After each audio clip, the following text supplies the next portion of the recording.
Today, we're diving into War by Bob Woodward, a book that gives readers an insider's perspective on America's involvement in Afghanistan and Iraq.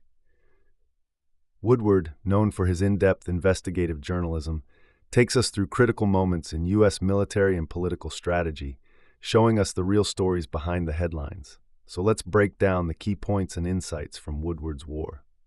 Setting the scene, post-9/11 decisions. Woodward starts by setting the stage in the aftermath of 9/11.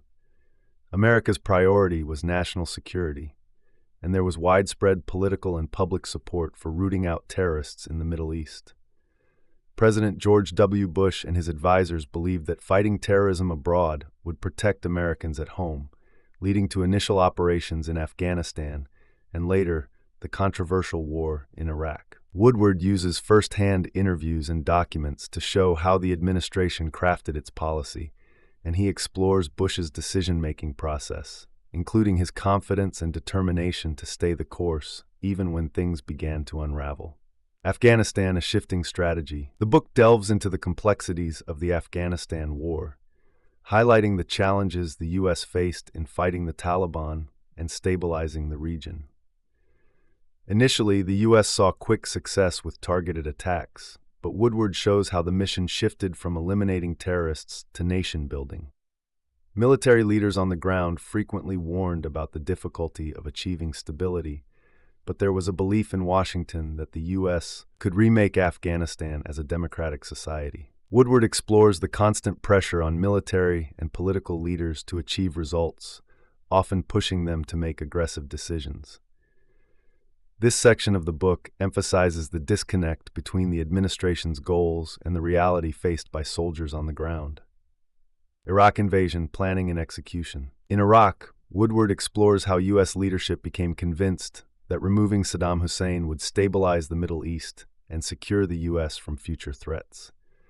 Through interviews and private conversations, Woodward details how advisors like Vice President Dick Cheney and Secretary of Defense Donald Rumsfeld pushed for the invasion.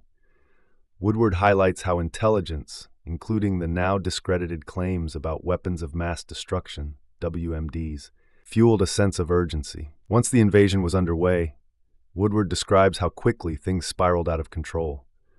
Iraq became a quagmire, with insurgent groups and sectarian violence derailing American efforts. The book examines Bush's reaction to these developments, how he maintained his resolve, while military leaders and advisors struggled to adapt strategies and manage the chaos. Key figures, the people behind the decisions. Woodward dives deep into the personalities shaping the war effort. Donald Rumsfeld, for example, is portrayed as fiercely determined to transform the U.S. military into a leaner, high-tech force, often pushing risky strategies. Rumsfeld's clashes with military leaders over troop numbers and tactics reveal the tension between innovation and practical needs on the ground. Another major player is General David Petraeus, who eventually developed a counterinsurgency strategy in Iraq that brought a degree of stability. Woodward shows how Petraeus's approach differed from earlier strategies, focusing on securing local populations rather than merely targeting insurgents. This shift in tactics was controversial but marked a turning point, illustrating the importance of adapting military strategy to the realities of asymmetric warfare. The toll on troops and civilians. One of the most impactful parts of war is Woodward's coverage of the human toll. He shares accounts from soldiers and commanders who describe the physical and psychological strain of fighting a war that often felt unwinnable. Woodward emphasizes the impact of prolonged deployments on U.S. troops, as well as the immense suffering of Iraqi and Afghan civilians caught in the crossfire. Through these stories, Woodward paints a vivid picture of the cost of war, both for those on the front lines and the nations left destabilized by conflict. Politics and public opinion. Woodward also touches on the shifting political landscape as public opinion on the wars changed. Early support for the war waned as Americans grew frustrated with the lack of progress and mounting casualties. Woodward details how the Bush administration managed this shift, balancing the need to maintain public support with the growing internal dissent within the government. The book explores the ways political pressures influenced military decisions and, in some cases, led to more aggressive strategies to demonstrate progress. Lessons and legacy. In the final sections, Woodward reflects on the legacy of these wars. The book suggests that while the U.S. achieved some security objectives, the long-term costs were profound.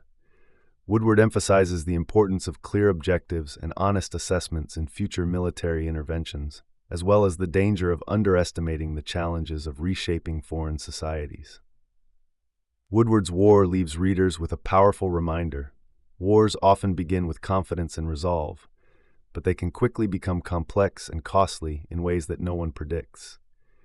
By examining the human stories and high-stakes decisions, Woodward challenges us to look beyond headlines and understand the real impacts of war.